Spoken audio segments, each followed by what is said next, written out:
ਕਿ ਜੇ ਮੇਰੀ ਪੜ੍ਹਾਈ ਦੀ ਇੰਟੈਂਸ਼ਨ ਨਹੀਂ ਹੁੰਦੀ ਮੈਂ 에ਅਰਪੋਰਟ ਤੇ ਆ ਗਿਆ ਸੀਗਾ ਨਕਲੀ ਆਫਰ ਲੈਟਰ ਲੈ ਕੇ, ਮੈਂ ਭੱਜ ਜਾਂਦਾ ਕਿਤੇ। ਪਰ ਮੈਂ ਗਿਆ ਕਾਲਜ ਦੇ ਵਿੱਚ, ਮੈਂ ਸਟਰਗਲ ਕੀਤੀ 3-4 ਮਹੀਨੇ ਭੱਜਿਆ ਨੱਠਿਆ, ਈਵਨ ਸਾਰਨੀਆਂ ਵੀ ਗਿਆ ਮੈਂ। ਤੇ ਇੱਥੇ ਇੰਟੈਂਸ਼ਨ ਕਲੀਅਰ ਹੋ ਜਾਂਦੀ ਹੈ ਮੇਰੀ ਕਿ ਮੇਰੀ ਪੜ੍ਹਾਈ ਦੀ ਇੰਟੈਂਸ਼ਨ ਸੀਗੀ। ਫਾਈਟ ਕਰਕੇ 1.5-2 ਸਾਲ ਮੈਂ ਫਿਰ ਪੜ੍ਹਾਈ ਕੀਤੀ, ਦੁਬਾਰਾ ਫੀਸ ਦੇ ਕੇ, ਪੈਸੇ ਦੇ ਕੇ। ਇਸ ਤੋਂ ਵੱਧ ਕੇ ਪ੍ਰੂਫ ਕੀ ਚਾਹੀਦਾ ਹੈ ਕਿ ਮੇਰੀ ਇੰਟੈਂਸ਼ਨ ਪੜ੍ਹਾਈ ਦੀ ਸੀਗੀ ਔਰ ਮੈਨੂੰ ਨਕਲੀ ਆਫਰ ਲੈਟਰ ਦੀ ਲੋੜ ਹੀ ਕਿਉਂ ਆ when I am eligible to get when I am capable of obtaining the original one. ਬੱਚੇ ਦੀ ਜੇ ਇੰਟੈਂਸ਼ਨ ਹੁੰਦੀ ਕਿ ਮੈਂ ਨਕਲੀ ਆਫਰ ਲੈਟਰ ਲੈ ਕੇ ਆਉਣਾ, ਇਹਦਾ ਮਤਲਬ ਇਹ ਕਿ ਉਹ ਪੜ੍ਹਨਾ ਨਹੀਂ ਚਾਹੁੰਦਾ। ਬਿਲਕੁਲ। ਪਰ ਉਹ ਨਕਲੀ ਆਫਰ ਲੈਟਰ ਤਾਂ ਲੈ ਕੇ ਆਇਆ ਪਰ ਪੜ੍ਹ ਫਿਰ ਵੀ ਰਿਹਾ ਆ, ਇਹਦਾ ਮਤਲਬ ਕੀ ਆ? ਉਹਦੀ ਇੰਟੈਂਸ਼ਨ ਕਲੀਅਰ ਆ। ਇਹ ਜਿਹੜਾ ਤੁਸੀਂ ਦੇਖ ਰਹੇ ਹੋ ਹੁਣ ਇਸ ਟਾਈਮ ਜਿਹੜਾ ਇਕੱਠ ਹੋਇਆ ਆ, ਇਹ ਇੱਕਦਮ ਤੋਂ ਨਹੀਂ ਹੋਇਆ, ਕਾਫੀ ਟਾਈਮ ਤੋਂ ਚੱਲਦੀ ਆ ਰਹੀ ਹੈ ਗੱਲ। ਬੱਚੇ ਬਹੁਤ ਨਿਰਾਸ਼ ਹੋ ਚੁੱਕੇ, ਆਪਾਂ ਸੋਚ ਵੀ ਨਹੀਂ ਸਕਦੇ ਹੈਗੇ ਕਿ ਬੱਚਿਆਂ ਦੇ ਮਨ 'ਚ ਕਿੰਨਾ ਡਿਪਰੈਸ਼ਨ ਆ। ਕਈ ਕਹਿੰਦੇ ਵੀ ਜ਼ਿਆਦਾ ਸੱਚ ਨਹੀਂ ਬੋਲਣਾ ਚਾਹੀਦਾ ਸੀਗਾ, ਤੂੰ ਪਹਿਲਾਂ ਹੀ ਫਸ ਗਿਆ ਤੇ ਵੀ ਤੇਰੀ ਜ਼ਿਆਦਾ ਸਟਰਗਲ ਆ। ਪਰ ਹੁਣ ਕਈ ਬੱਚਿਆਂ ਨੇ ਉਸ ਟਾਈਮ ਉਹ ਏਜੰਟ ਨੂੰ ਫੋਲੋ ਕਰ ਲਿਆ, ਉਹ ਹੁਣ ਫਸ ਗਏ। ਫਸੇ ਤਾਂ ਸਾਰੇ ਹੀ ਆ ਕੇ, ਪਰ ਗੱਲ ਇਹ ਹੈ ਕਿ ਬੱਚਿਆਂ ਦਾ ਕਸੂਰ ਕੀ ਹੈ? ਤੁਹਾਡੇ ਏਜੰਟ ਨੇ ਤੁਹਾਨੂੰ ਕਿਹਾ ਸੀ ਤੁਸੀਂ ਉਹ ਕਾਲਜ 'ਚ ਨਹੀਂ ਜਾਣਾ, ਤੁਸੀਂ ਫਿਰ ਵੀ ਉਸੇ ਕਾਲਜ 'ਚ ਗਏ ਜਿਹਦੇ ਤੁਹਾਡੀ ਲੈਟਰ ਸੀਗੀ। ਮੈਂ ਕਿ ਪਤਾ ਤਾਂ ਹੋਵੇ ਕਿ ਕਿਉਂ ਨਹੀਂ ਜਾਣਾ, ਵੀ ਮੈਨੂੰ ਲੱਗਿਆ ਵੀ ਕੁਝ ਗਲਤ ਹੋ ਸਕਦੀ ਗੱਲ। ਫਿਰ ਮੈਂ ਸੋਚਿਆ, ਮੈਨੂੰ ਨਹੀਂ ਸੀ ਪਤਾ ਵੀ ਇਹ ਚੀਜ਼ ਹੋਊਗੀ। ਸਾਰੇ ਜਣੇ ਸਾਨੂੰ ਸਿੰਪਥੀ ਸ਼ੋ ਕਰਦੇ ਨੇ, ਤੁਸੀਂ ਵੀ ਰੀਸੈਂਟ ਟਵੀਟਸ ਦੇਖੇ ਹੋਣਗੇ ਸਾਰੇ ਐਮਪੀਜ਼ ਦੇ, ਡਿਫਰੈਂਟ ਪਾਰਟੀਜ਼ ਦੇ, ਐਨਡੀਪੀ ਲਿਬਰਲ, ਸ਼ੌਨ ਫਰੇਜ਼ਰ, ਤੇ ਉਹ ਆਪਣੇ ਟਵੀਟ 'ਚ ਕਹਿ ਰਹੇ ਹੈ ਕਿ ਪੀਨਲਾਈਜ਼ਡ ਵਿਕਟਮਸ, ਕਿ ਇਹਨਾਂ ਨੂੰ ਸਫਰ ਨਹੀਂ ਕਰਨਾ ਪਊਗਾ। ਤਾਂ but we are suffering on the roads right now. ਕਿ ਮੇਰਾ ਜਿਹੜਾ ਸੀਬੀਐਸਈ ਆਫੀਸਰ ਸੀਗਾ, ਉਹਨਾਂ ਨੇ ਵੀ ਮੇਰੇ ਨਾਲ ਸਿੰਪਥੀ ਜ਼ਾਹਿਰ ਕੀਤੀ ਆ ਕਿ ਤੂੰ ਸਹੀ ਆ, I know that you are innocent, ਤੇਰੇ ਨਾਲ ਫਰਾਡ ਹੋਇਆ ਆ, ਤੂੰ ਤੰਗ ਆ, ਮੈਨੂੰ ਪਤਾ ਹੈ, ਮੇਰੀ ਸਿੰਪਥੀ ਤੇਰੇ ਨਾਲ ਆ, ਪਰ ਮੈਂ ਕੁਛ ਕਰ ਨਹੀਂ ਸਕਦਾ। ਕਿਉਂ ਨਹੀਂ ਕਰ ਸਕਦਾ? ਕਿਉਂਕਿ ਉਹ ਲਾਅ ਦੇ ਵਿੱਚ ਬੰਦਿਆ ਹੋਇਆ ਹੈ। ਪਰ ਹੁਣ ਆਪਾਂ ਨੂੰ ਦੇਖਣਾ ਪੈਣਾ ਹੈ, ਜਿਹੜੇ ਕਾਨੂੰਨ ਬਣਦੇ ਨੇ ਉਹ ਹਿਊਮੈਨਿਟੀ ਨੂੰ ਬਚਾਉਣ ਵਾਸਤੇ ਬਣਦੇ ਨੇ। ਇੱਥੇ ਤਾਂ ਹਿਊਮੈਨਿਟੀ ਦਾ ਘਾਣ ਹੋ ਰਿਹਾ ਹੈ।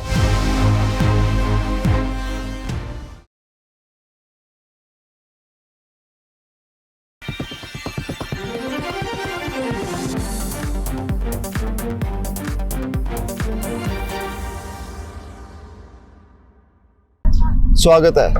ਕੁਝ ਦਿਨ ਪਹਿਲੇ ਅਸੀਂ ਕਵਰੇਜ ਕੀਤੀ ਸੀ ਜਿੱਥੇ ਕਿ ਇੰਟਰਨੈਸ਼ਨਲ ਸਟੂਡੈਂਟਸ ਜਿਨ੍ਹਾਂ ਦੀ ਡੈਪੂਟੇਸ਼ਨ ਦੀ ਲੈਟਰਸ ਆਈਆਂ ਹੋਈਆਂ, ਹੋਰ ਵੀ ਆ ਰਹੀਆਂ, ਪ੍ਰੋਸੈਸ ਚੱਲ ਰਿਹਾ ਸੀਬੀਐਸਈ ਦੀ ਤਰਫ ਤੋਂ। ਕਾਰਨ ਕੀ ਹੈ? ਕਾਰਨ ਹੈ ਜਿਹੜੀ ਕਾਲਜ ਦੀਆਂ ਅਸੈਪਟੈਂਸ ਲੈਟਰ ਫੇਕ ਲੈਟਰਸ ਹੈ। ਸਾਡੇ ਨਾਲ ਲਵਪ੍ਰੀਤ ਸਿੰਘ ਜਿਹੜੇ ਇੰਡੀਆ ਦੇ ਮੋਹਾਲੀ ਤੋਂ ਬਿਲੋਂਗ ਕਰਦੇ ਆ, ਉਹ ਨਾਲ ਬੈਠੇ ਆ ਔਰ ਉਹਨਾਂ ਦੀ ਡੈਪੂਟੇਸ਼ਨ ਦੀ ਲੈਟਰ ਜਿਹੜੀ ਹੈ 13 ਜੂਨ ਦੀ, ਹੁਣ ਤੋਂ ਕੁਝ ਹਫ਼ਤੇ ਬਾਅਦ ਉਹਨਾਂ ਦੀ ਡੈਪੂਟੇਸ਼ਨ ਦੇ ਆਰਡਰਸ ਉਹਨਾਂ ਕੋਲ ਹੈਗੇ ਆ। ਇਹਨਾਂ ਤੋਂ ਜਾਣਦੇ ਕੀ ਰੀਜ਼ਨ ਹੋਇਆ, ਕਿੰਨੇ ਸਾਲ ਹੋ ਗਏ ਇੱਥੇ ਆਏ ਔਰ ਹਾਲੇ ਤੱਕ ਕੀ ਅਪਡੇਟ ਹੈਗੀ ਇਹਦੇ 'ਚ, ਕਿਉਂਕਿ ਅਪੀਲ ਵੀ ਕੀਤੀ ਹੈ ਇਹਨਾਂ ਨੇ, ਉਹ ਵੀ ਪਹਿਲੇ ਰਿਜੈਕਟ ਹੋਈ ਸੀ। ਅੱਜ ਦੀ ਡੇਟ 'ਚ ਕੀ ਹੈ? ਲਵਪ੍ਰੀਤ ਜੀ, ਸਵਾਗਤ ਹੈ ਪ੍ਰਾਈਮ ਮਿਨਿਸਟਰ ਤੇ। ਵਾਹਿਗੁਰੂ ਜੀ ਕਾ ਖਾਲਸਾ, ਵਾਹਿਗੁਰੂ ਜੀ ਕੀ ਫਤਿਹ ਜੀ। ਖਾਲਸਾ ਫਤਿਹ ਜੀ। ਹਾਂਜੀ, ਤੇ ਮੈਂ ਜਿੱਦਾਂ ਡਿਫਰੈਂਟ ਸੋਸ਼ਲ ਮੀਡੀਆ ਚੈਨਲ ਤੇ ਆਲਰੇਡੀ ਸਾਰੀ ਸਟੋਰੀ ਦੱਸਦੇ, ਪਰ ਫਿਰ ਵੀ ਮੈਂ ਇੱਕ ਸ਼ਾਰਟ 'ਚ ਤੁਹਾਨੂੰ ਦੱਸ ਦਿੰਦਾ ਆ। 2017 'ਚ ਮੈਂ ਆਇਆ ਸੀਗਾ ਜੀ, ਲੈਂਪਟਨ ਕਾਲਜ ਮਿਸਿਸਾਗਾ ਦੇ ਮੇਰੇ ਕੋਲ ਸੀਗੀ ਐਡਮਿਸ਼ਨ। ਤੇ ਜਿੱਦਾਂ ਤੁਸੀਂ ਦੇਖਿਆ ਆ, ਸਾਰੇ ਬੱਚਿਆਂ ਦੀ ਪ੍ਰੋਬਲਮ ਹੈਗੀ ਆ ਸੇਮ। ਉਹ ਏਜੰਟਸ ਜਿਹੜੇ ਹੈਗੇ ਆ ਜਿਨ੍ਹਾਂ ਨੇ ਫੇਕ ਆਫਰ ਲੈਟਰ ਦਿੱਤੀ ਆ, ਉਹਨਾਂ ਨੇ ਇੱਕ ਸੇਮ ਪੈਟਰਨ ਫੋਲੋ ਕੀਤਾ ਹੈ। ਉਹ ਪੈਟਰਨ ਕੀ ਆ? ਜਦ ਬੱਚਾ ਉਰੇ ਆ ਜਾਂਦਾ ਹੈ, ਉਹ ਬੱਚੇ ਨੂੰ ਸਮਾਰਟਲੀ ਤਰੀਕੇ ਨਾਲ ਮੈਨੂਪੂਲੇਟ ਕਰਦੇ ਨੇ। ਉਹ ਇੰਨੇ ਸਮਾਰਟਲੀ ਤਰੀਕੇ ਨਾਲ ਮੈਨੂਪੂਲੇਟ ਕਰਦੇ ਨੇ, ਉਹ ਇਹੋ ਜਿਹੇ ਰੀਜ਼ਨਸ ਦੱਸਦੇ ਨੇ ਬੱਚੇ ਨੂੰ ਕਿ ਤੂੰ ਕਾਲਜ ਨਾ ਜਾਈਂ, ਔਰ ਉਹ ਕਨਵਿੰਸ ਕਰ ਲੈਂਦੇ ਬੱਚੇ। ਤੁਹਾਡਾ ਕੇਸ ਕੀ ਸੀਗਾ? ਮੇਰਾ ਕੇਸ ਡਿਫਰੈਂਟ ਸੀ। ਤੁਹਾਡਾ ਏਜੰਟ ਕਿਹੜਾ ਸੀਗਾ? ਕਿਹੜੇ ਕੋਰਸ 'ਚ ਆਏ ਸੀ? ਤੁਸੀਂ ਕਿਹਾ ਲੈਂਪਟਨ ਮਿਸਿਸਾਗਾ ਦੇ ਕਾਲਜ 'ਚ ਆਏ ਸੀਗੇ, ਤੇ ਤੁਹਾਡਾ ਏਜੰਟ ਕੌਣ ਸੀ? ਜਸਮੀਤ ਕੌਰ ਤੇ ਅਤੁਲ ਮਹਾਜਨ ਨੇ ਦੋਹੇ ਇਕੱਠੇ ਕੰਮ। ਉਹਨਾਂ ਦੀ ਕੰਪਨੀ ਦਾ ਨਾਮ ਕੀ ਸੀ? Orange overseas Mohali. ਤੇ ਹੁਣ ਤੱਕ ਤਾਂ ਉਹਨਾਂ ਨੇ ਬੰਦ ਕਰਤੀ ਹੈ, ਬਹੁਤ ਟਾਈਮ ਪਹਿਲਾਂ ਹੀ ਬੰਦ ਕਰਤੀ ਸੀਗੀ। ਤੇ ਉਹਨਾਂ ਦੇ ਥਰੂ ਹੋਇਆ ਸੀਗਾ ਕੇਸ। ਤੇ ਜਿੱਦਾਂ ਹੀ ਮੈਂ ਦੱਸਿਆ, ਤੇ ਮੈਂ ਫਿਰ ਇੱਕ ਨੋਰਮਲ ਬੱਚਾ ਜਦ ਆਉਂਦਾ ਹੈ, ਨਰਵਸ ਵੀ ਹੁੰਦਾ ਆ ਤੇ ਐਕਸਾਈਟਡ ਵੀ ਹੁੰਦਾ ਥੋੜਾ ਜਿਹਾ।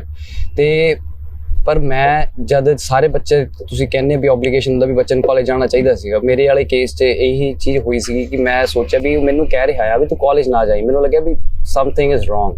ਤੇ ਫਿਰ ਕਿਹੜੇ ਸਾਲ ਇੱਥੇ ਆਏ? 2017 ਸੈਪਟੈਂਬਰ 'ਚ ਆਏ ਤੇ ਤੁਸੀਂ ਆਫਰ ਲੈਟਰ ਸੀਗੀਆਂ ਤੇ ਇੱਥੇ ਤੁਹਾਨੂੰ ਵੀਜ਼ਾ ਮਿਲਿਆ।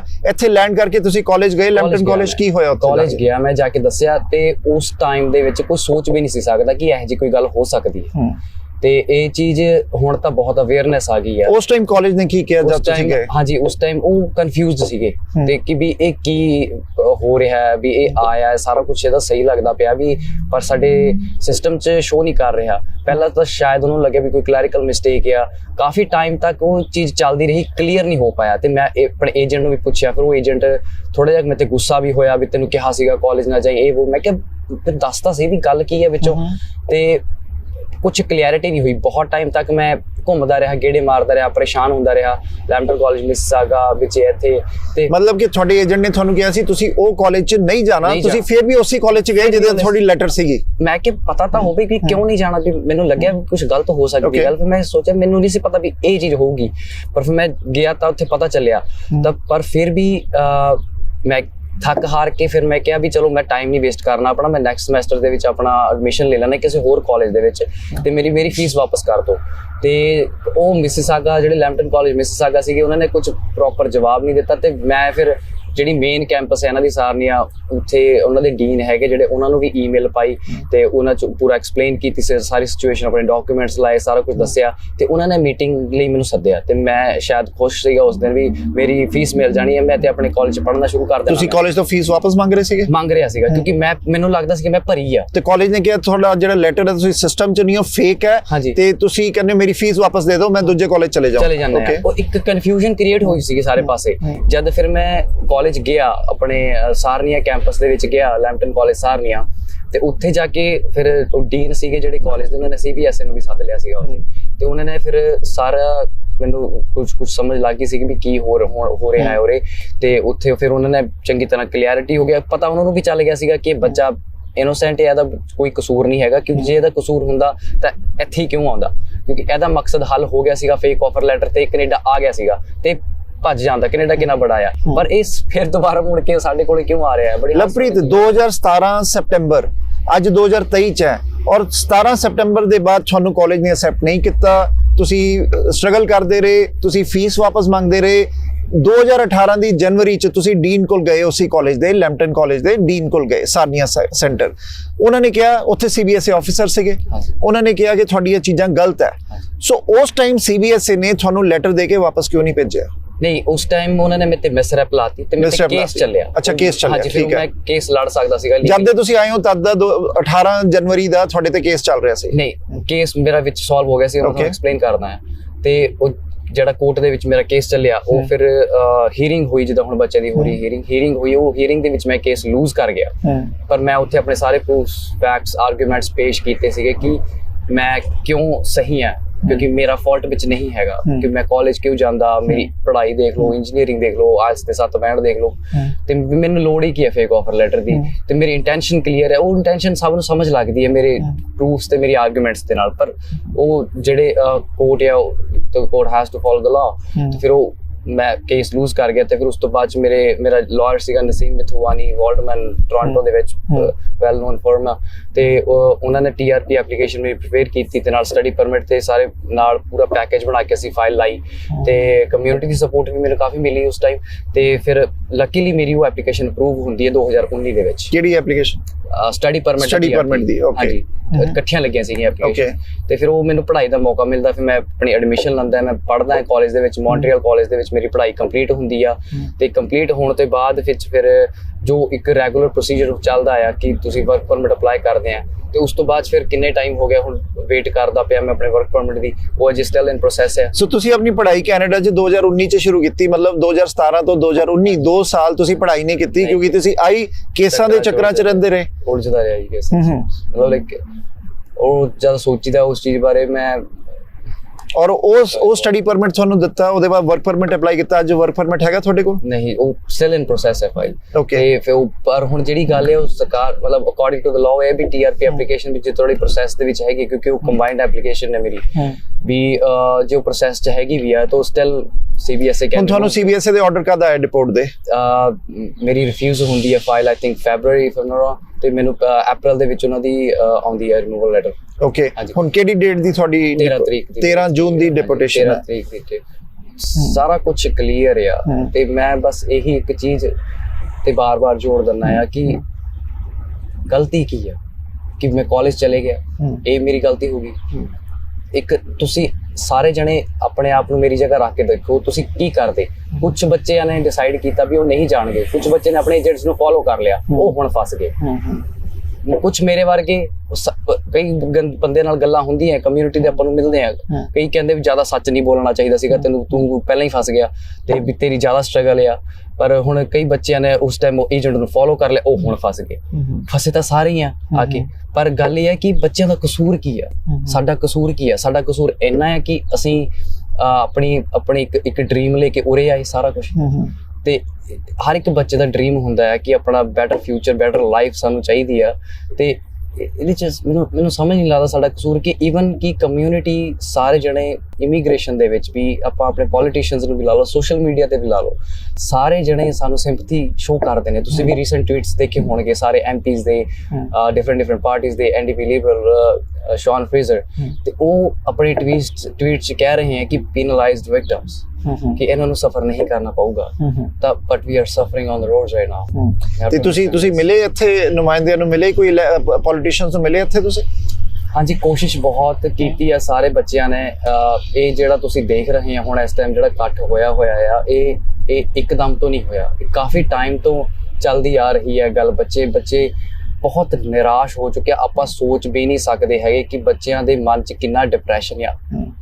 Can't even think. ਇਹ ਤਾਂ ਪਰਮਾਤਮਾ ਹੀ ਆ, ਅਕਾਲ ਪੁਰਖ ਦੀ ਕੋਈ ਮਿਹਰ ਆ, ਜਿਹੜੇ ਬੱਚੇ ਹੁਣ ਸਿਰਫ ਚੱਲੇ ਹੋਏ ਆ। ਉਹ ਸਾਨੂੰ ਨਹੀਂ ਪਤਾ ਹੈ ਵੀ ਕਿੱਦਾਂ ਹੋ ਰਹੀ ਹੈ ਇਹ ਸਾਰੀ ਚੀਜ਼ਾਂ, ਪਰ ਇਹ ਹੋ ਰਹੀਆਂ ਆ ਵੀ ਇੱਦਾਂ ਲੱਗਦਾ ਜਿੱਦਾਂ ਆਪਣੇ ਆਪੇ। ਅੱਗੇ ਕੀ ਸੋਚਿਆ? ਅੱਗੇ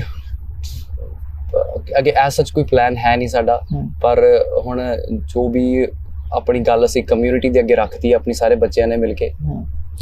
ਲਵਪ੍ਰੀਤ, ਜਿਹੜਾ ਹੁਣ ਪ੍ਰੋਟੈਸਟ ਚੱਲ ਰਿਹਾ, ਕਾਫੀ ਬੱਚੇ ਵੀ ਸਪੋਰਟ ਵੀ ਖੜੇ ਹੋਏ ਆ, ਨਾਲ ਸਾਰੇ ਖੜੇ ਆ, ਤੁਹਾਨੂੰ ਲੱਗਦਾ ਨਹੀਂ ਕਿਉਂਕਿ ਕੈਨੇਡੀਅਨ ਲਾਅ ਇਦਾਂ ਦਾ ਹੈ ਕਿ ਲਾਅ ਦੇ ਅੰਦਰ ਜੱਜ ਨੇ ਕੋਈ ਫੈਸਲਾ ਕਰਤਾ, CBSE ਨੇ ਕਰਤਾ, ਤੁਸੀਂ ਅਪੀਲ ਵੀ ਕੀਤੀ ਹੈ, ਪਹਿਲੇ ਉਹ ਰਿਜੈਕਟ ਹੋਈਆਂ, ਹੁਣ ਫਿਰ ਤੁਸੀਂ ਅਪੀਲ ਦੀ ਐਪਲੀਕੇਸ਼ਨ ਲਾਈ ਹੈ, ਉਹਦਾ ਹਾਲੇ ਕੁਝ ਰਿਜ਼ਲਟ ਆਇਆ ਨਹੀਂ? ਉਹਦੀ ਮੈਨੂੰ ਡੇਟ ਅਜੇ ਮਿਲਣੀ ਹੈ। ਅੱਛਾ, ਅਪੀਲ ਦੀ ਡੇਟ ਮਿਲਣੀ ਹੈ, ਜਿਹੜੀ ਹੁਣ ਤੁਸੀਂ ਡਿਪੋਰਟ ਦੇ ਅਗੇਂਸਟ ਜਿਹੜੀ ਅਪੀਲ ਕੀਤੀ ਹੈ, ਸਟੇ ਹੁੰਦੀ। ਹਾਂਜੀ, ਤੇ ਉਹਦੇ ਉੱਪਰ ਤੁਹਾਨੂੰ ਪਤਾ ਕਿ ਅਗਰ ਕੋਰਟ ਆਫ ਲਾਅ ਕੈਨੇਡਾ ਦੇ ਅੰਦਰ ਉਹਨਾਂ ਦਾ ਆ ਹੈ ਕਿ ਉਹ ਕੋਈ ਵੀ ਕੇਸ ਅਗਰ ਡਿਪੋਰਟ ਦਾ ਕੁਛ ਉਹਨੂੰ ਰਿਜੈਕਟ ਨਹੀਂ ਕਰ ਸਕਦੇ, ਕਿਉਂਕਿ ਇੱਕ ਕੇਸ ਉਹਨਾਂ ਨੇ ਅਗਰ ਸਟੇ ਕੀਤਾ, ਸਟੇ ਦਾ ਅਲੱਗ ਮਤਲਬ ਅਗਰ ਰਿਜੈਕਟ ਕੇ ਨਹੀਂ ਤੁਹਾਨੂੰ ਰਹਿਣ ਦੇਣ, ਤੇ ਉਹਨੂੰ ਲੈ ਕੇ ਬੜੇ ਅਗਲੇ ਰੈਫਰੈਂਸਸ ਹੁੰਦੇ ਕਿ ਉਸ ਕੇਸ ਨੂੰ ਪ੍ਰੈਸੀਡੈਂਟ ਲੈ ਕੇ ਹੋਰ ਕੇਸ ਹੁੰਦੇ ਆ। ਸੋ ਇਸ ਕਰਕੇ ਆ ਇੱਕ ਬਹੁਤ ਇੰਪੋਰਟੈਂਟ ਚੀਜ਼ ਹੈ, ਕਿਉਂਕਿ ਤੁਸੀਂ ਜਿਹੜੇ ਪ੍ਰੋਟੈਸਟ ਵੀ ਕਰ ਰਹੇ ਹੋ, ਕੀ ਤੁਹਾਨੂੰ ਲੱਗਦਾ ਨਹੀਂ ਉਹ ਅਗੇਂਸਟ ਵੀ ਜਾ ਸਕਦੇ ਕਿੱਥੇ? ਇੱਕ ਗੱਲ ਆਪਾਂ ਨੂੰ ਸਮਝਣੀ ਪੈਣੀ ਹੈ ਸਾਰਿਆਂ ਨੂੰ, stay is not the solution, stay is just a temporary solution, ਜਿਹੜੀ ਕਿ ਮੈਨੂੰ ਪਹਿਲਾਂ ਵੀ ਮਿਲ ਚੁੱਕੀ ਹੈ। ਤੇ ਮੇਨ ਸੋਲੂਸ਼ਨ ਸਾਡਾ ਹੋਣਾ ਆ ਮਿਸਰੈਪ ਖਤਮ ਹੋਏਗੀ ਜਦ। ਬਿਲਕੁਲ, ਉਹ ਹਿਊਮੈਨਿਟੇਰੀਅਨ ਬੇਸਿਸ ਤੇ ਹੋ ਸਕਦੀ ਹੈ, ਜਾਂ ਆਪਣੇ ਐਮਪੀਜ਼ ਨੂੰ, ਆਪਣੇ ਪੋਲੀਟੀਸ਼ੀਅਨਸ ਨੂੰ ਕੋਈ ਸੋਲੂਸ਼ਨ ਕੱਢਣਾ ਪੈਣਾ ਹੈ।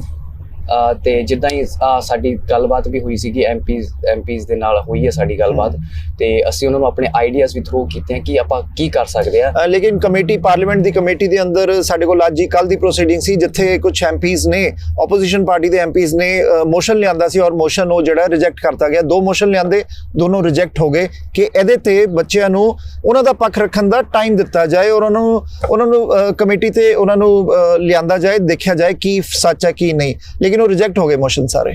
ਹਾਂਜੀ, ਹੁਣ ਇਹ ਸਵਾਲ ਮੀਡੀਆ ਨੂੰ ਉਹਨਾਂ ਨੂੰ ਪੁੱਛਣਾ ਚਾਹੀਦਾ ਹੈ ਕਿ ਤੁਸੀਂ ਸੋਸ਼ਲ ਮੀਡੀਆ ਤੇ ਬੱਚਿਆਂ ਦੇ ਨਾਲ ਆ, ਰਾਈਟ? ਓਪਨਲੀ ਸੋਸ਼ਲ ਮੀਡੀਆ ਤੇ they are saying we are with the students, we are with the victims. ਕਿਹਦੀ ਗੱਲ ਕਰਦੇ ਹੋ? ਮਤਲਬ ਸਾਰੇ ਜਿਹੜੇ ਐਨਡੀਪੀ ਨੇ ਵੀ ਉੱਥੇ ਨਾ ਦਾ ਵੋਟ ਕੀਤੀ ਹੈ, ਜਿਹੜੀ ਪਾਰਲੀਮੈਂਟ ਸੈਸ਼ਨ ਦੇ ਵਿੱਚ ਇਮੀਗ੍ਰੇਸ਼ਨ ਕ੍ਰਿਟਿਕ ਡਿਵੀਜ਼ਨ ਦੀ ਮੀਟਿੰਗ ਹੋਈ ਆ, ਮੰਡੇ ਵੀ ਹੋਈ ਆ, ਵੈਡਨਸਡੇ ਵੀ ਹੋਈ ਆ। ਤੇ ਮੰਡੇ ਉਹਨਾਂ ਨੇ ਹਾਂ ਕਿਹਾ ਸੀਗਾ, ਵੈਡਨਸਡੇ ਉਹਨਾਂ ਨੇ ਨਾ ਕਿਹਾ ਆ। ਤੇ ਹੁਣ ਆਪਾਂ ਨੂੰ ਸੋਚਣਾ ਪੈਣਾ ਇਹ ਕੀ, ਮਤਲਬ ਸਾਨੂੰ ਸ਼ਾਇਦ ਅਸੀਂ ਇੰਨੇ ਸਮਝਦਾਰ ਨਹੀਂ ਹੈਗੇ, ਅਸੀਂ ਆਮ ਜਿਹੇ ਘਰਾਂ ਚੋਂ ਬੱਚੇ ਆ, ਸਾਨੂੰ ਨਹੀਂ ਪਤਾ ਚੱਲ ਰਿਹਾ ਵੀ ਇਹ ਕੀ ਆ।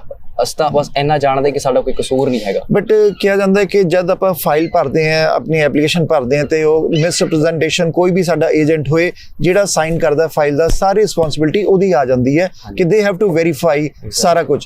2017 ਚ ਤੁਹਾਨੂੰ ਪਤਾ ਚੱਲਿਆ ਕਾਲਜ ਜਾ ਕੇ, ਕਾਲਜ ਨੇ ਤੁਹਾਨੂੰ ਕਿਹਾ ਕਿ ਫੇਕ ਹੈ, ਤੁਸੀਂ ਸਾਡੇ ਰਜਿਸਟਰ ਹੀ ਨਹੀਂ ਕਰਦੇ।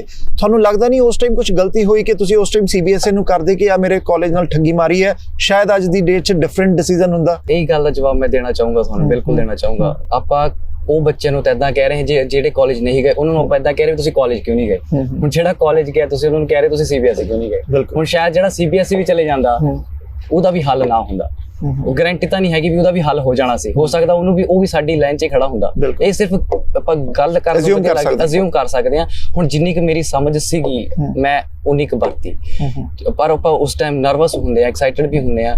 ਤੇ ਬਟ ਤੁਸੀਂ ਇਨੀਸ਼ੀਅਲੀ 2 ਸਾਲ ਸਟਰਗਲ ਕੀਤਾ, 2017 ਤੋਂ 19 ਤੱਕ ਕੇਸਾਂ ਦੇ ਅੰਦਰ ਪੈਸਾ ਖਰਚਿਆ, ਸਟੱਡੀ ਨਹੀਂ ਕੀਤੀ, ਸਟਰਗਲ ਕੀਤਾ। ਸੀਰੀਅਸਲੀ ਇਟਸ ਮੇਰੀ ਲਾਈਫ ਦਾ ਇਹ 5-6 ਸਾਲ ਜਿਹੜੇ ਹੈਗੇ ਆ, ਇਟਸ ਬਿਨ ਕਦੇ ਲੱਗਦਾ ਮੈਂ ਥੱਕ ਗਿਆ, ਪਰ ਰੋਜ਼ ਸੋਚੀਦਾ ਹੈ ਕਿ ਬਸ ਬਹੁਤ ਹੋ ਗਿਆ। ਬਟ ਜਿਹੜੀ ਲਿਸਟ ਕੱਢੀ ਉਹਨਾਂ ਨੇ ਕਿਹਾ ਕਿ 700 ਇਦਾਂ ਦਾ ਬੱਚਾ ਜਿਨ੍ਹਾਂ ਦੇ ਆਈਲੈਟਸ ਦੇ ਨੰਬਰ ਡਾਕੂਮੈਂਟਡ ਜਿਹੜੀ ਲਿਸਟ ਹੈ ਉਹ ਗਲਤ ਹੈ, ਜਾਂ ਬਾਕੀ ਆਈਲੈਟਸ ਦੇ ਜਿਹੜੇ ਸਕੋਰ ਹੈ ਉਹ ਫੋਟੋਸ਼ਾਪ ਕੀਤੇ ਹੋਏ ਜਾਂ ਫੇਕ ਲੈਟਰਸ ਹੈ। Okay, IELTS can be verified. Okay, like offer letter ਉਹਨਾਂ ਨੇ ਵੈਰੀਫਾਈ ਕੀਤਾ, ਆਇਲਸ ਕੈਨ ਬੀ ਵੈਰੀਫਾਈਡ। ਜੇ ਆਇਲਸ ਕਿਸ ਦਾ ਫੇਕ ਨਿਕਲਦਾ ਹੈ, ਡਿਪੋਰਟ ਕਰ ਦੋ ਉਹਨੂੰ, ਹੁਣੇ ਡਿਪੋਰਟ ਕਰ ਦੋ। ਜਿਹੜੀ ਆਫਰ ਲੈਟਰ ਹੈ, ਆਫਰ ਲੈਟਰ ਦੇ ਵਿੱਚ ਤਾਂ ਬੱਚੇ ਦਾ ਕੋਈ ਆਇਲਸ ਬੱਚਾ ਕਰਦਾ ਆ, ਉਹ ਪੇਪਰ ਲਿਆ ਕੇ ਏਜੰਟ ਨੂੰ ਦਿੰਦਾ ਆ, ਪਰ ਆਫਰ ਲੈਟਰ ਏਜੰਟ ਬੱਚੇ ਨੂੰ ਦਿੰਦਾ ਆ। ਆਈਲੈਟਸ ਦੇ ਅੰਦਰ ਵੀ ਏਜੰਟ ਜਿਹੜੇ ਹੈ ਉਹ ਜਿਹੜੇ ਆਈਲੈਟਸ ਦੇ ਸਕੋਰ ਅਗਰ ਘੱਟ ਹੈ ਬੰਦੇ ਨਹੀਂ, ਉਹਨੂੰ 4 ਬੈਂਡ ਤੋਂ 6 ਬੈਂਡ ਉਹਨੂੰ ਫੋਟੋਸ਼ਾਪ 'ਚ ਐਡਿਟ ਕਰਕੇ ਬਣਾ ਦਿੰਦੇ ਆ। ਹਾਂਜੀ, ਫਿਰ ਜੇ ਉਹਦੇ 'ਚ ਤੁਹਾਨੂੰ ਲੱਗਦਾ ਆ ਕਿ ਇਹ ਚੀਜ਼ ਹੈਗੀ ਏਦਾਂ, ਜੇ ਤੁਹਾਨੂੰ ਕੋਈ ਸਟੂਡੈਂਟ ਏਦਾਂ ਦਾ ਮਿਲਦਾ ਆ,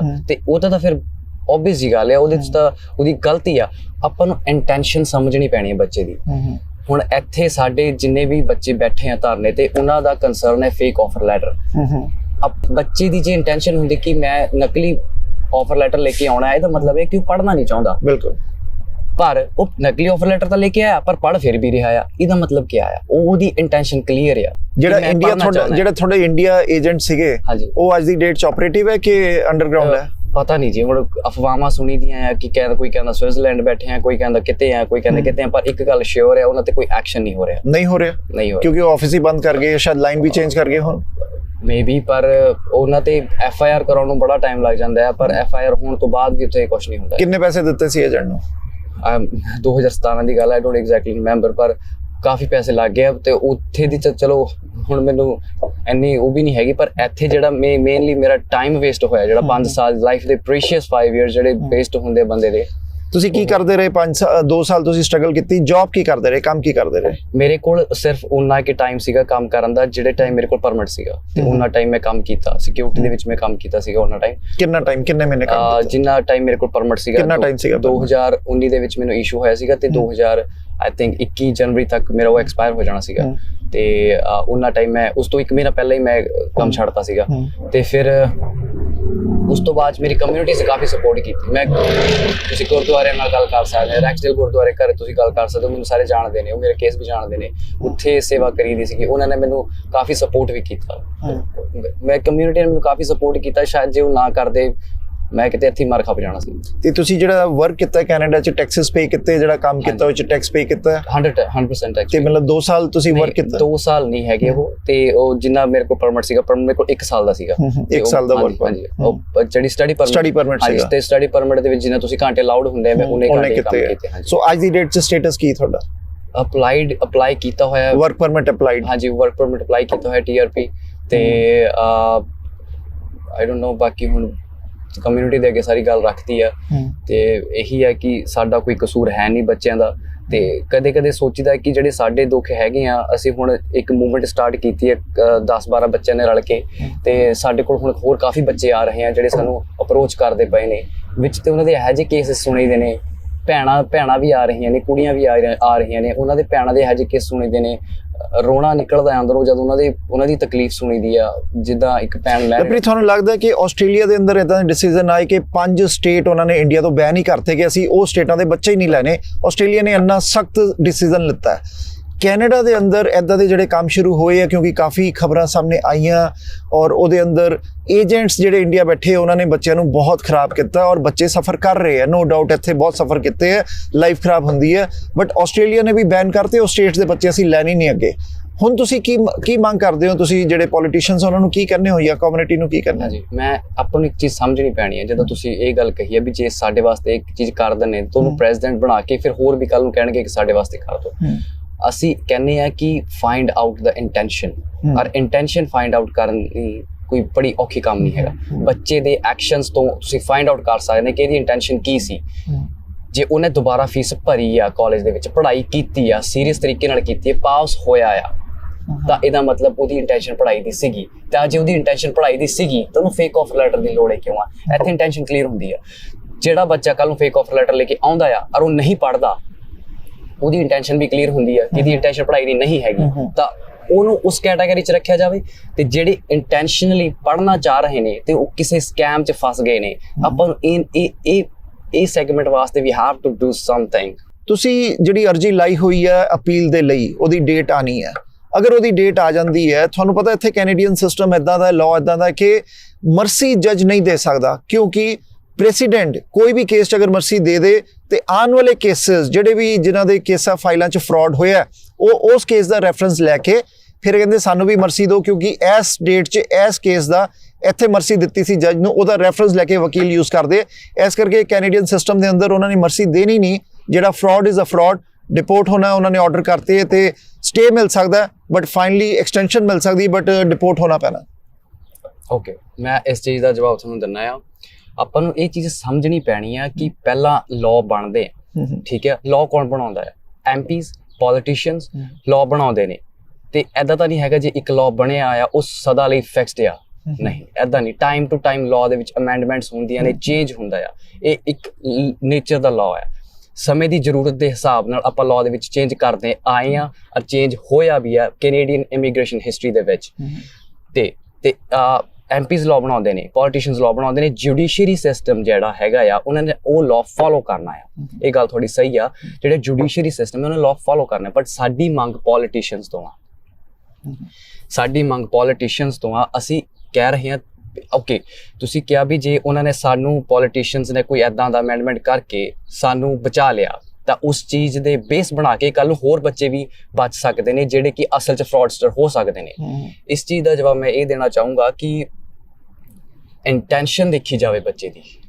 ਮੇਨ ਜਿਹੜੀ ਇੰਟੈਂਸ਼ਨ ਆ ਉਹ ਜੇ ਕਲੀਅਰ ਹੋ ਰਹੀ ਆ ਬੱਚੇ ਦੇ ਐਕਸ਼ਨਸ ਦੇ ਨਾਲ ਔਰ ਉਹਦੇ ਕੋਲ ਇਨਫ ਪ੍ਰੂਫਸ ਨੇ, ਇਨਫ ਆਰਗੂਮੈਂਟਸ ਨੇ ਕਿ ਉਹਦੀ ਇੰਟੈਂਸ਼ਨ ਜਿਹੜੀ ਸੀਗੀ ਪੜ੍ਹਾਈ ਦੀ ਸੀਗੀ ਔਰ ਉਹ ਜਿਹੜਾ ਕਾਗਜ਼ ਲੈ ਕੇ ਆਇਆ ਆ ਨਕਲੀ ਕਾਗਜ਼, ਉਹਦੀ ਉਹਨੂੰ ਅਸਲ ਦੇ ਵਿੱਚ ਲੋੜ ਨਹੀਂ ਸੀ। ਤੁਸੀਂ ਮੇਰੀ ਗੱਲ ਸਮਝ ਰਹੇ ਹੋ, ਕਮਿਊਨਿਟੀ ਮੇਰੀ ਗੱਲ ਸਮਝ ਰਹੀ ਹੈ, ਸਾਰੇ ਮੇਰੀ ਗੱਲ ਸਮਝ ਰਹੇ ਨੇ, ਪਰ ਗੱਲ ਕਿੱਥੇ ਅੜੀ ਹੋਈ ਹੈ? ਲਾਅ ਤੇ।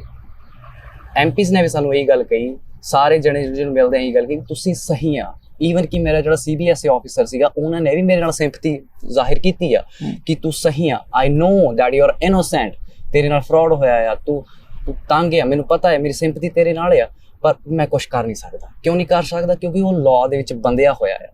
ਪਰ ਹੁਣ ਆਪਾਂ ਨੂੰ ਦੇਖਣਾ ਪੈਣਾ ਹੈ ਜਿਹੜੇ ਕਾਨੂੰਨ ਬਣਦੇ ਨੇ ਉਹ ਹਿਊਮੈਨਿਟੀ ਨੂੰ ਬਚਾਉਣ ਵਾਸਤੇ ਬਣਦੇ ਨੇ। ਇੱਥੇ ਤਾਂ ਹਿਊਮੈਨਿਟੀ ਦਾ ਘਾਣ ਹੋ ਰਿਹਾ ਆ ਤੁਹਾਡੇ ਸਾਹਮਣੇ, ਬੱਚੇ ਕਿਤੇ ਸੜਕਾਂ ਤੇ ਰੋਲ ਰਹੇ ਨੇ।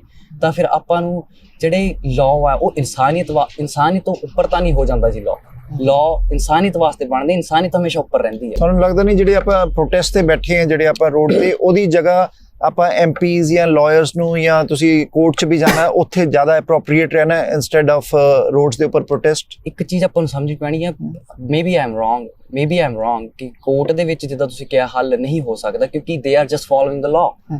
ਉਹਨਾਂ ਨੇ ਉਹ ਲਾਅ ਤੋਂ ਉੱਪਰ ਨਹੀਂ ਜਾ ਸਕਦੇ। ਸੋ ਕੋਰਟ ਦੇ ਵਿੱਚ ਆਈ ਡੋਂਟ ਥਿੰਕ ਸੋ ਕੋਈ ਸੋਲੂਸ਼ਨ ਨਿਕਲ ਸਕਦਾ ਆ। ਸੋਲੂਸ਼ਨ ਨਿਕਲ ਸਕਦਾ ਹੈ ਐਮਪੀਜ਼ ਤੋਂ, ਪੋਲੀਟੀਸ਼ੀਅਨਸ ਤੋਂ, ਠੀਕ ਹੈ? ਉਹ ਸਾਡੀ ਗੱਲ ਸਮਝਦੇ ਨੇ, ਉਹ ਸਾਡੀ ਸਿੰਪਥਾਈਜ਼ ਵੀ ਕਰਦੇ ਨੇ। ਤੁਹਾਨੂੰ ਕਿਸੇ ਐਮਪੀ ਨੇ ਕਿਹਾ ਕਿ ਅਸੀਂ ਲਾਅ ਚੇਂਜ ਕਰਾਂਗੇ? ਨਹੀਂ, ਐਦਾਂ ਦੀ ਕੋਈ ਗੱਲ ਨਹੀਂ ਹੋਈ ਕਿਸੇ ਨਾਲ ਸਾਡੀ ਅਜੇ। ਲਾਅ ਚੇਂਜ ਕਰਾਂਗੇ, ਲਾਅ ਚੇਂਜ ਕਰਨਾ is different term, but there should be an amendment. ਆਪਾਂ ਕਰ ਸਕਦੇ ਹਾਂ ਮਿਸਰੈਪ੍ਰੈਜ਼ੈਂਟੇਸ਼ਨ ਲਾਅ ਦੇ ਵਿੱਚ। ਤੇ ਆਪਾਂ ਜੇ ਉਹ ਕਰ ਵੀ ਦਿੰਦੇ ਨੇ ਤੇ ਉਹਦੇ ਵਿੱਚ ਇੱਕ ਚੀਜ਼ ਆ ਜਾਂਦੀ ਹੈ ਕਿ ਜੇ ਸਾਡਾ ਆਧਾਰ ਬਣਾ ਕੇ ਕੱਲ ਨੂੰ ਕੋਈ ਹੋਰ ਜਿਹੜਾ ਬੰਦਾ ਅਸਲੀ ਦੇ ਵਿੱਚ ਗਲਤ ਆ ਉਹ ਫਾਇਦਾ ਚੱਕ ਸਕਦਾ ਹੈ ਕਾਨੂੰਨ ਦਾ, ਠੀਕ ਹੈ? ਇਸ ਚੀਜ਼ ਦਾ ਗੱਲ ਇਹ ਕਿ ਆਪਾਂ ਨੂੰ ਇੰਟੈਂਸ਼ਨ ਫਾਈਂਡ ਆਊਟ ਕਰ ਸਕਦੇ ਨੇ ਤੁਸੀਂ। ਲਾਅ ਵੀ ਜਿਹੜਾ ਬੱਚਾ ਆਇਆ ਆ ਉਹਦੀ ਇੰਟੈਂਸ਼ਨ ਕੀ ਹੈ, ਇੰਟੈਂਸ਼ਨ ਫਾਈਂਡ ਆਊਟ ਕਰਨਾ ਕੋਈ ਔਖੀ ਗੱਲ ਨਹੀਂ ਹੈਗੀ। ਹੁਣ ਮੇਰੇ ਕੇਸ ਦੇ ਵਿੱਚ ਤੁਸੀਂ ਮੇਰੀ ਜਾਣ ਕੇ ਮੇਰੀ ਇੰਟੈਂਸ਼ਨ ਕੀ ਆ ਕਿ ਜੇ ਮੇਰੀ ਪੜ੍ਹਾਈ ਦੀ ਇੰਟੈਂਸ਼ਨ ਨਹੀਂ ਹੁੰਦੀ, ਮੈਂ 에ਅਰਪੋਰਟ ਤੇ ਆ ਗਿਆ ਸੀਗਾ ਨਕਲੀ ਆਫਰ ਲੈਟਰ ਲੈ ਕੇ, ਮੈਂ ਭੱਜ ਜਾਂਦਾ ਕਿਤੇ। ਪਰ ਮੈਂ ਗਿਆ ਕਾਲਜ ਦੇ ਵਿੱਚ, ਮੈਂ ਸਟਰਗਲ ਕੀਤੀ, 3-4 ਮਹੀਨੇ ਭੱਜਿਆ ਨੱਠਿਆ, ਈਵਨ ਸਾਰਨੀਆਂ ਵੀ ਗਿਆ ਮੈਂ। ਤੇ ਇੱਥੇ ਇੰਟੈਂਸ਼ਨ ਕਲੀਅਰ ਹੋ ਜਾਂਦੀ ਹੈ ਮੇਰੀ ਕਿ ਮੇਰੀ ਪੜ੍ਹਾਈ ਦੀ ਇੰਟੈਂਸ਼ਨ ਸੀਗੀ। ਫਾਈਟ ਕਰਕੇ 1.5-2 ਸਾਲ ਮੈਂ ਫਿਰ ਪੜ੍ਹਾਈ ਕੀਤੀ, ਦੁਬਾਰਾ ਫੀਸ ਦੇ ਕੇ, ਪੈਸੇ ਦੇ ਕੇ। ਇਸ ਤੋਂ ਵੱਧ ਕੇ ਪ੍ਰੂਫ ਕੀ ਚਾਹੀਦਾ ਹੈ ਕਿ ਮੇਰੀ ਇੰਟੈਂਸ਼ਨ ਪੜ੍ਹਾਈ ਦੀ ਸੀਗੀ ਔਰ ਮੈਨੂੰ ਨਕਲੀ ਆਫਰ ਲੈਟਰ ਦੀ ਲੋੜ ਹੀ ਕਿਉਂ ਆ? When I am eligible to get when I am capable of obtaining the original one, ਮੈਨੂੰ why do I need a fake offer letter?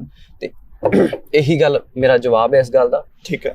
ਹਾਂਜੀ ਸੋ ਲਵਪ੍ਰੀਤ ਬਹੁਤ ਦੁੱਖ ਲੱਗਦਾ ਹੈ ਇਦਾਂ, ਕਿਉਂਕਿ 5 ਸਾਲ ਸਪੈਂਡ ਕਰਨ ਦੇ ਬਾਅਦ ਜਿਹੜੀ ਸਿਚੁਏਸ਼ਨ 'ਚ ਹੈਗੇ ਹੋ ਸਾਰੇ ਤੁਹਾਡੇ ਨਾਲ ਹੈ, ਬਟ ਸਿਸਟਮ ਵੀ ਇੱਕ ਤਰਫ ਸਿਸਟਮ ਕੰਮ ਕਰਦਾ, ਇੱਕ ਤਰਫ ਲਾਅ ਕੰਮ ਕਰਦਾ ਹੈ, ਕਿਉਂਕਿ ਕੋਈ ਵੀ ਅਗੇਂਸਟ ਦਾ ਕੋਰਟ ਜਾਂ ਉਹ ਨਹੀਂ ਜਾ ਸਕਦਾ।